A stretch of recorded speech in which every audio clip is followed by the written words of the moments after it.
Hello दोस्तों, आज की कहानी क्राइम से थोड़ी हटकर और थोड़ी अजीब है और ऐसी कहानियाँ बहुत कम सुनने को मिलती हैं। ये कहानी एक ऐसे रेलवे स्टेशन की है जहाँ पर कुल मिलाकर 42 साल तक कोई ट्रेन नहीं रुकी। हालांकि इस दौरान उस स्टेशन से कई ट्रेनें गुजरती रहीं, क्योंकि ये कोलकाता और झारखंड को जोड़ने वाली एक मेन रेलवे लाइन थी। मगर जैसे ही ये रेलवे स्टेशन आने वाला होता तो ट्रेन रुकना तो दूर, ट्रेन की रफ्तार और तेज हो जाती। और इन सब का कारण भी बहुत अजीब था, और वो कारण थी एक लड़की। तो दोस्तों, आखिर ऐसा क्या किया इस लड़की ने जिसकी वजह से 40 साल तक एक भी ट्रेन उस स्टेशन पर नहीं रुकी? वो सब हम आपको आगे इस वीडियो में बताएंगे। पर उससे पहले अगर आपको ऐसी इंटरेस्टिंग क्राइम स्टोरी सुनना पसंद है तो हमारे इस चैनल को सब्सक्राइब कर लें और सब्सक्राइब बटन के बगल में बनी घंटी को दबाना ना भूलें। तो चलिए दोस्तों, कहानी शुरू करते हैं। ये कहानी शुरू होती है वेस्ट बंगाल से।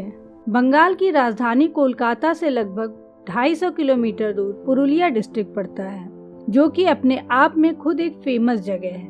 मगर आज ये कहानी उस पुरुलिया जिले के एक गांव बेंगू कोडार की है, जो कि पुरुलिया मेन सिटी से लगभग 35 से 40 किलोमीटर दूर है। ये बात 1960 के आसपास की है। उस दौरान बेंगू कोडार में कोई रेलवे स्टेशन नहीं था। रेलवे लाइन तो थी मगर स्टेशन काफी दूर था, तो लोगों को ट्रेन पकड़ने के लिए 25-30 किलोमीटर दूर जाना पड़ता था या फिर पुरुलिया जाकर ट्रेन पकड़नी पड़ती थी। तो बेंगू कोडार और उस गांव के आसपास के लोगों को बहुत परेशानी होती थी। वो लोग अपने गांव के पास एक रेलवे स्टेशन बनवाने की मांग करने लगे। बात धीरे धीरे ऊपर तक पहुंची। फिर ये फैसला हुआ कि उस गांव में भी एक स्टेशन बनाया जाए। उसके बाद काम शुरू होता है और 1962 आते आते स्टेशन बनकर तैयार हो जाता है। एक छोटा सा ही स्टेशन बनाया गया, जहाँ कोई एलिवेटेड प्लेटफॉर्म तो नहीं है, पर हाँ उस गांव के हिसाब से ठीक ठाक सा स्टेशन बनाया गया। और क्योंकि वो ज्यादा बड़ा गांव नहीं था, इसलिए ज्यादा बड़े स्टेशन की जरूरत भी नहीं थी। उसके बाद 1962 में इस रेलवे स्टेशन को चालू कर दिया गया। अब बेंगू कोडार और उसके आसपास के गांव वालों को जो परेशानी हो रही थी वो खत्म हो गई। लोग स्टेशन पर आते, ट्रेन रुकती, कुछ लोग चढ़ते, कुछ लोग उतरते और सब कुछ अच्छे से चल रहा था, लेकिन सिर्फ अगले 5 सालों तक। 1967 में मोहन नाम के एक स्टेशन मास्टर की वहाँ पोस्टिंग होती है और वो वहीं स्टेशन के सरकारी क्वार्टर में रहा करता था। एक शाम अचानक उन्होंने देखा कि आउटर पर एक लड़की ट्रेन के साथ साथ दौड़ रही है, तो उन्होंने उसे देखकर नजरअंदाज कर दिया। उन्हें लगा कि शायद वो ट्रेन पकड़ने के लिए दौड़ रही होगी। उसकी अगली शाम उन्होंने फिर उस लड़की को ट्रेन के साथ दौड़ते हुए देखा, तो उन्हें कुछ अजीब सा लगा, क्योंकि उन्होंने देखा कि वो लड़की ट्रेन के साथ दौड़ तो रही है मगर ट्रेन में चढ़ नहीं रही। उन्होंने इसे भी नजरअंदाज कर दिया। उन्हें लगा कि शायद कोई ऐसे ही मस्ती कर रही होगी। फिर उसकी अगली शाम उन्होंने उस लड़की को फिर से देखा, मगर इस बार वो चौंक गए, क्योंकि उन्होंने देखा कि वो लड़की इतनी तेज दौड़ रही है कि वो ट्रेन से भी आगे निकल गई। उसके बाद अगले दिन उन्होंने ये बात स्टेशन के सभी अफसरों से शेयर की, तो उन अफसरों ने कहा कि ये उनका वहम होगा। फिर अगली सुबह वो पूरे दिन उस लड़की को स्टेशन पर ढूंढते रहे, पर उन्हें वैसी कोई लड़की दिखाई नहीं दी। मगर जैसे ही अंधेरा हुआ और ट्रेन आउटर पर पहुंची, उन्हें फिर से वो लड़की दिखाई दी, और इस बार भी उस लड़की ने भागते भागते ट्रेन को पीछे छोड़ दिया। ट्रेन उसके पीछे पीछे आ रही थी। ये देखकर स्टेशन मास्टर मोहन बहुत घबरा गए। उन्होंने ये बात फिर लोगों को बताई, मगर लोगों को तब भी उनका यकीन नहीं हुआ। फिर वही स्टेशन मास्टर बीमार हो गया और कुछ दिनों बाद उसकी मौत हो गई। यहाँ से ये बात लोगों में फैलने लगी, मगर फिर भी सब कुछ वैसे ही चलता रहा।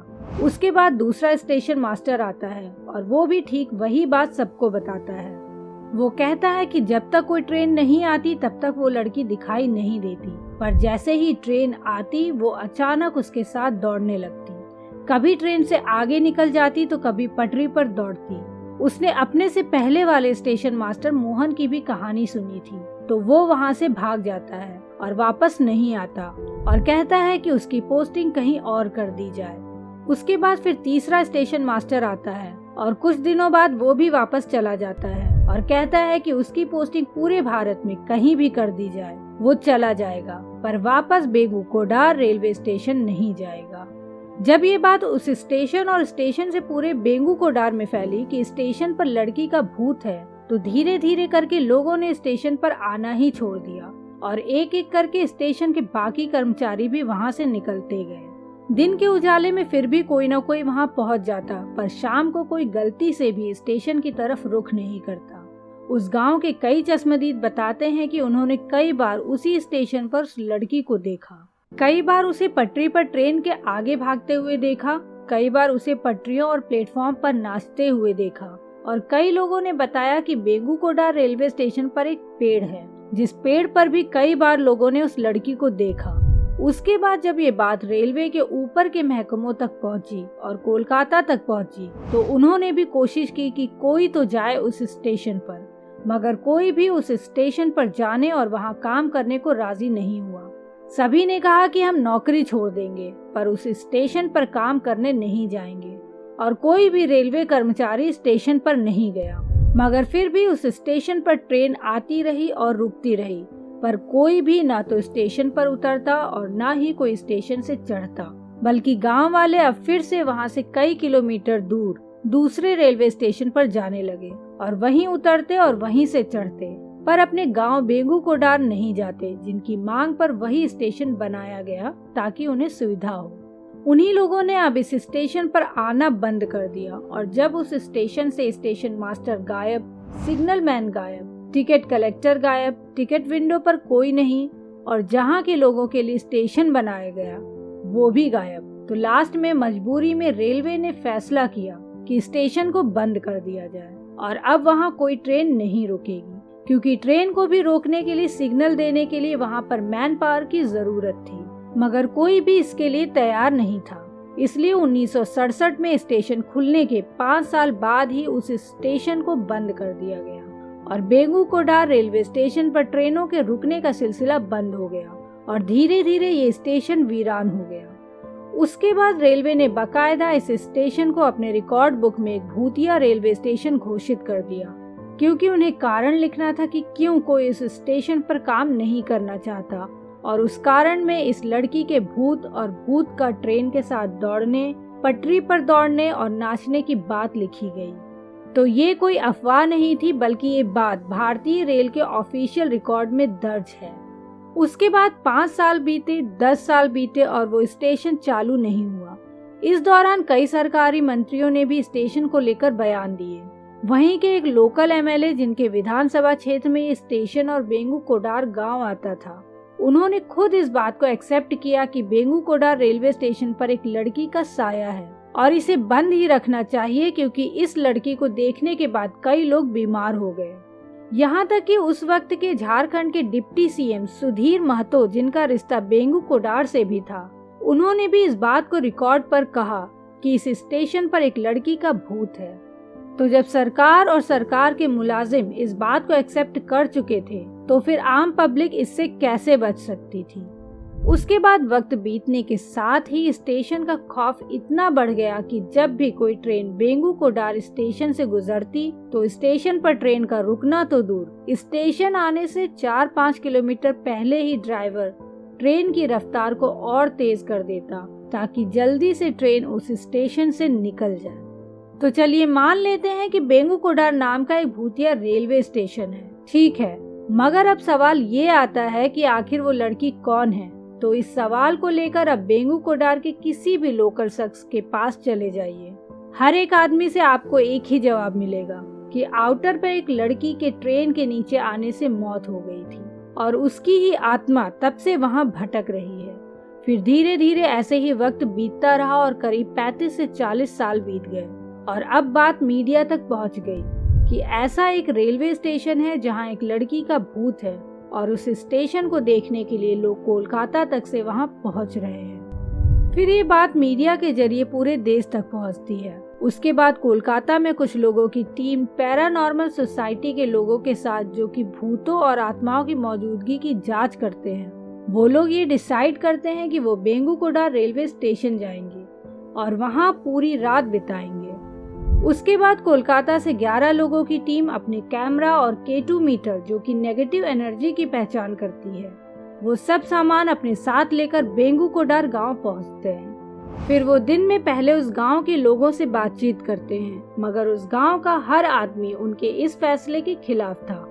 वो जिससे भी बात करते वो सभी एक ही बात कहते कि शाम होने से पहले यहाँ से लौट जाओ और अंधेरे में तो भूल कर भी स्टेशन पर मत जाना, वरना मारे जाओगे। मगर ये टीम तय करके आई थी कि आज की रात बेंगुकोडा रेलवे स्टेशन पर ही बितानी है और फिर पूरी रात उस स्टेशन के प्लेटफॉर्म पर, उसके आउटर पर और उस पेड़ पर चेक करती रहती है कि उन्हें कोई दिखाई दे। पर रात से सुबह हो जाती है, मगर ना तो उनके कैमरों में कुछ कैद होता है और ना ही उनके केटोमीटर पर कोई नेगेटिव एनर्जी मिलती है। और साल 1967 के बाद पहली बार कोई इंसान इस स्टेशन पर पूरी रात बिताता है। उसके बाद ये टीम अपनी रिपोर्ट देती है और इस रिपोर्ट में साफ साफ कह दिया कि बेंगुकोडा स्टेशन पर कोई भूत नहीं है। फिर ये बात मीडिया के जरिए लोगों तक भी पहुंची और जब 35-40 साल बीत गए तो लोगों का भी नजरिया बदलने लगा और बेंगुकोडा के ही एक लोकल एमएलए ने रेलवे मिनिस्ट्री को लेटर लिखा और उसमें इस स्टेशन को दोबारा खोलने की बात कही गई। ममता बनर्जी, जो कि आज वेस्ट बंगाल की चीफ मिनिस्टर हैं, उस वक्त वो रेलवे मिनिस्टर थी और क्योंकि ये उन्हीं की स्टेट का मामला था तो उन्होंने इस पर पहल की और फिर उनके कहने पर लोगों की यहाँ पोस्टिंग की गई। फिर वहाँ की साफ सफाई वगैरह की गई और टाइम टेबल बनाया गया और पूरे 42 साल के बाद पहली बार सितंबर 2009 में सुबह करीब 11 बजे हटिया खड़गपुर पैसेंजर ट्रेन रुकती है। कुछ लोग उतरते हैं, कुछ लोग चढ़ते हैं और फिर धीरे धीरे करके कुछ और लोग हिम्मत करके वहां आने लगे और सब कुछ ऐसे ही चलने लगा। मगर आज भी सिर्फ दिन के उजाले में ही वहां कोई ट्रेन रुकती है। शाम 5 बजे के बाद वहां कोई ट्रेन नहीं रुकती और पूरे बेंगुकोडा के लोग शाम 5 बजे के बाद स्टेशन पर नहीं आते। शाम के 5 बजते ही रेलवे का सारा स्टाफ भी स्टेशन से निकल जाता है और आज भी शाम 5 बजे के बाद ना तो कोई स्टेशन पर उतरता है और ना ही कोई स्टेशन से चढ़ता है। तो कुल मिलाकर सिर्फ एक लड़की की वजह से बेंगुकोडा रेलवे स्टेशन पर 42 लंबे साल तक कोई ट्रेन नहीं रुकी। वो लड़की एक वहम थी, अफवाह थी या डर, ये आज तक किसी को नहीं पता। हालांकि बहुत से लोगों ने दावा किया कि हमने देखा, मगर बेंगुकोडा स्टेशन पर उस लड़की की मौजूदगी का पुख्ता सबूत कभी नहीं मिला।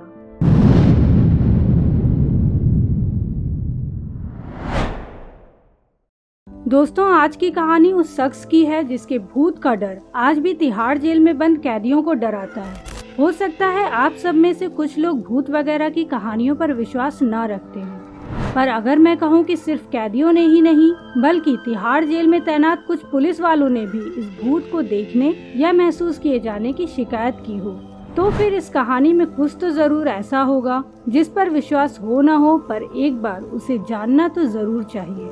और यहाँ बात बस इतनी ही नहीं थी। जितने भी लोगों ने उस भूत को देखा उन सभी ने एक नाम लिया और वो नाम था मकबूल भट्ट का। दोस्तों, ऐसा माना जाता है कि मकबूल भट्ट के भूत का साया तिहाड़ जेल के उस बैरक में रहता है जहां फांसी देने से पहले उसे आखिरी बार रखा गया था। मकबूल भट्ट के भूत की कहानी जितनी इंटरेस्टिंग है उससे भी ज्यादा इंटरेस्टिंग उसके तिहाड़ जेल पहुंचने की कहानी है। तो चलिए जानते हैं दोस्तों, कौन था मकबूल भट्ट और कैसे वो तिहाड़ जेल पहुंचा और क्या है उसके भूत की कहानी के पीछे का सच। पर उससे पहले अगर आपको ऐसी इंटरेस्टिंग क्राइम स्टोरी सुनना पसंद है तो हमारे चैनल को सब्सक्राइब कर लें और सब्सक्राइब बटन के बगल में बनी घंटी को दबाना ना भूलें। तो चलिए कहानी शुरू करते हैं। 18 फरवरी 1938 मकबूल भट्ट का जन्म जम्मू कश्मीर के कुपवाड़ा जिले में हुआ। जिस समय इसका जन्म हुआ था तब जम्मू कश्मीर एक आज़ाद विरासत हुआ करती थी। समय के साथ साथ जब वो बड़ा हुआ तो उसने श्रीनगर के सेंट स्टीफेंस कॉलेज से इतिहास और राजनीतिक विज्ञान की पढ़ाई की। इसके बाद जर्नलिज्म की पढ़ाई के लिए मकबूल ने पाकिस्तान की पेशावर यूनिवर्सिटी में दाखिला ले लिया। जर्नलिज्म की पढ़ाई पूरी करने के बाद मकबूल ने पेशावर के ही एक लोकल न्यूज़पेपर में काम करना शुरू कर दिया। कुछ समय तक काम करने के बाद मकबूल आगे की पढ़ाई के लिए पेशावर से ब्रिटेन के बर्मिंघम शहर चला गया। इस दौरान भारत में बहुत कुछ बदल चुका था। भारत पाकिस्तान का बंटवारा हुआ और जम्मू कश्मीर, जो कि पहले एक आजाद विरासत थी, उसका विलय भारत में हो चुका था। लेकिन कश्मीर में उस समय कुछ लोग ऐसे भी थे जो कश्मीर की आज़ादी के लिए लड़ रहे थे। वो ना पाकिस्तान के साथ जाना चाह रहे थे और ना ही हिंदुस्तान के साथ, और ऐसी ही सोच वाला मकबूल भट्ट भी था। बर्मिंघम में पढ़ाई के दौरान ही मकबूल भट्ट ने जम्मू कश्मीर लिबरेशन फ्रंट का गठन किया। इस ऑर्गेनाइजेशन का काम था जम्मू कश्मीर की आज़ादी के लिए लड़ाई लड़ना। मकबूल भट्ट जितना अच्छा पढ़ने लिखने में था, उतना ही अच्छा वो बोलने में भी था। उसने फिर बर्मिंघम में रहते हुए जम्मू कश्मीर की आज़ादी के लिए भारत के खिलाफ बोलना शुरू किया। धीरे धीरे उसकी ऑर्गेनाइजेशन ने जम्मू कश्मीर में अपना एक wing Jammu Kashmir national liberation front JKNLF नाम से स्थापित कर लिया। 1966 में इस नए ऑर्गेनाइजेशन की कमान मकबूल भट्ट को दी जाती है, जिसके बाद वो बर्मिंघम से कश्मीर वापस आ जाता है और फिर कश्मीर के लोगों को भारत के खिलाफ भड़काना शुरू कर देता है। मकबूल भट्ट के भड़काऊ भाषणों की वजह से ये बात क्लियर हो चुकी थी कि ये कश्मीर में भारत विरोधी काम कर रहा है, जिसकी वजह से देश की सभी जांच एजेंसियों की नजर मकबूल भट्ट पर थी। कहा जाता है कि मकबूल भट्ट की वजह से कुछ ही दिनों में JKNLF कश्मीर में काफी फेमस हो गया था। ये समझिए कि मकबूल भट्ट उस समय कश्मीर का पोस्टर बॉय बन चुका था। लेकिन इसी दौरान एक दिन JKNLF के लोगों की पुलिस वालों से झड़प हो जाती है और इस लड़ाई में मकबूल भट्ट का एक दोस्त, जिसका नाम औरंगजेब था, वो मारा जाता है। साथ ही साथ क्राइम ब्रांच के एक ऑफिसर की भी जान जाती है, जिसका नाम था अमरचंद। अमरचंद के कत्ल के जुर्म में पुलिस मकबूल भट्ट को पहली बार गिरफ्तार करती है। फिर कोर्ट में मकबूल भट्ट के खिलाफ मुकदमा चलता है, जिसकी सुनवाई के दौरान जज के सामने मकबूल भट्ट ने ये कबूल किया कि उसने ही CID ऑफिसर अमरचंद का कत्ल किया था। मकबूल भट्ट के कबूलनामे के बाद जज ने उसे फांसी की सजा सुनाई, लेकिन इससे पहले कि उसे फांसी हो, 1968 में वो अपने 2 साथियों के साथ मिलकर जेल के अंदर एक सुरंग बनाता है और उसी सुरंग के रास्ते वो लोग जेल से भागने में कामयाब हो जाते हैं। फिर बाद में पता चलता है कि वो पाकिस्तान जा पहुंचा है। इसके बाद 3 साल तक मकबूल भट्ट का कुछ भी पता नहीं चलता। फिर अचानक 1971 में मकबूल भट्ट का नाम एक बार फिर से सारी जांच एजेंसियों के रडार पे आता है, क्योंकि 1971 में मकबूल भट्ट इंडियन एयरलाइंस के एक प्लेन जो कि श्रीनगर से लाहौर के लिए उड़ान भरती है, उसे अपने 2 साथियों के जरिए हाईजैक कर लेता है और फिर लाहौर में लैंडिंग के बाद सभी यात्रियों को प्लेन से उतारकर प्लेन में आग लगा देता है। इस घटना के बाद भारत ने पाकिस्तान सरकार से मकबूल भट्ट को गिरफ्तार करने की मांग की। नानुकुर करते हुए पाकिस्तान ने मकबूल भट्ट को अरेस्ट तो किया, लेकिन भारत को नहीं सौंपा। फिर 1974 में मकबूल भट्ट को पाकिस्तान सरकार ने रिहा कर दिया। रिहाई के बाद वो कश्मीर आने का प्लान करता है। उसे लगा था कि शायद इंडियन जांच एजेंसियों को उसकी रिहाई की खबर नहीं मिली होगी और वो चोरी चुपके कश्मीर में आराम से पहुंच जाएगा, पर उसके आने की खबर इंडियन जांच एजेंसियों को पहले से लग चुकी थी। जैसे ही वो कश्मीर पहुंचता है, उसे पकड़ लिया जाता है। इसके बाद उसे श्रीनगर की जेल से ट्रांसफर कराकर दिल्ली की तिहाड़ जेल में भेज दिया जाता है, ताकि वो दोबारा जेल से भाग ना सके। इस दौरान उसकी फांसी का मुकदमा चलता रहा। मामला पहले हाई कोर्ट में गया, फिर सुप्रीम कोर्ट पहुंचा, पर उसे कहीं से भी कोई राहत नहीं मिली। इसके बाद उसने अपनी दया याचिका राष्ट्रपति ज्ञानी जैल सिंह तक पहुंचाई, पर इस दौरान मकबूल भट्ट के रिहाई के लिए JKLF के आतंकियों ने कुछ ऐसा किया जिससे ये पूरा मामला और ज्यादा बिगड़ गया। 3 फरवरी 1984 को JKLF के आतंकियों ने बर्मिंघम में इंडियन डिप्लोमेट रवींद्र महात्रे को अगवा कर लिया और फिर इंडियन गवर्नमेंट के ऊपर मकबूल भट्ट की रिहाई का दबाव बनाने लगे। उस वक्त इंडिया की प्राइम मिनिस्टर इंदिरा गांधी थी और उनकी सरकार ने ये साफ कर दिया था कि किसी भी आतंकवादी संगठन से भारत सरकार नेगोशिएट नहीं करेगी। इसके 3 से 4 दिन बाद बर्मिंघम में रवींद्र महात्रे की लाश मिलती है। जैसे ही ये खबर भारत सरकार को मिली, तब उन्होंने एक कड़ा फैसला लिया।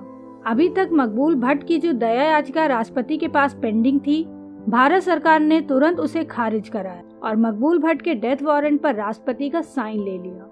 और फिर इसके बाद 11 फरवरी 1984 को आनन फानन में भारत सरकार ने मकबूल भट्ट को फांसी पर चढ़ा दिया। वैसे तो फांसी देने के बाद डेड बॉडी उनके घर वालों को सौंप दी जाती है, पर मकबूल भट्ट के केस में ऐसा कुछ भी नहीं होता है। फांसी के बाद भारत सरकार ने उसकी डेड बॉडी को तिहाड़ जेल के अंदर ही दफना दिया और ऐसा करने के पीछे भारत सरकार का ये डर था कि कहीं इसकी डेड बॉडी की वजह से जम्मू कश्मीर का माहौल खराब ना हो जाए। भारत में ऐसा पहली बार हुआ था कि किसी की डेड बॉडी तिहाड़ जेल में दफनाई गई हो। और फिर यहीं से शुरू होती है मकबूल भट्ट के भूत की कहानी। कहा जाता है कि तिहाड़ जेल में जब भी किसी को फांसी दी जाती है तो उसे फांसी से पहले एक अलग बैरक में रखा जाता है। मकबूल भट्ट को भी फांसी देने से पहले एक अलग बैरक में रखा गया था। मकबूल भट्ट की फांसी के कुछ सालों बाद 3 लोगों को उसी बैरक में रखा गया था और अगले दिन उन 3 लोगों में से एक की मौत हो जाती है। जब पूछताछ होती है तो एक कैदी अपना गुनाह कबूल करता है, पर वो जो बात बताता है उसे सुनकर सभी चौंक जाते हैं। वो बताता है कि रात में उसे मकबूल भट्ट का सपना आया था और इसके बाद उसे कुछ होश नहीं था कि वो क्या कर रहा है। उसे लग रहा था कि जैसे उसके शरीर पर किसी और ने कब्जा कर लिया था। खैर, तब पुलिस वालों ने इस बात को ज्यादा तवज्जो नहीं दी। इसके कुछ महीनों के बाद रात में ड्यूटी के दौरान एक पुलिस वाला अचानक से चीखने चिल्लाने लगता है। बाद में जब उससे पूछताछ होती है तो वो भी यही बात बताता है कि ड्यूटी के दौरान अचानक से उसे लगा कि किसी ने उसका गला दबा दिया हो। जब उससे पूछा गया कि कौन था वो, तो उसने भी मकबूल भट्ट का नाम लिया। ऐसे ही कहा जाता है कि समय समय पे कई पुलिस वालों ने मकबूल भट्ट के भूत को उस जगह पे देखा जहां उसे आखिरी बार रखा गया था।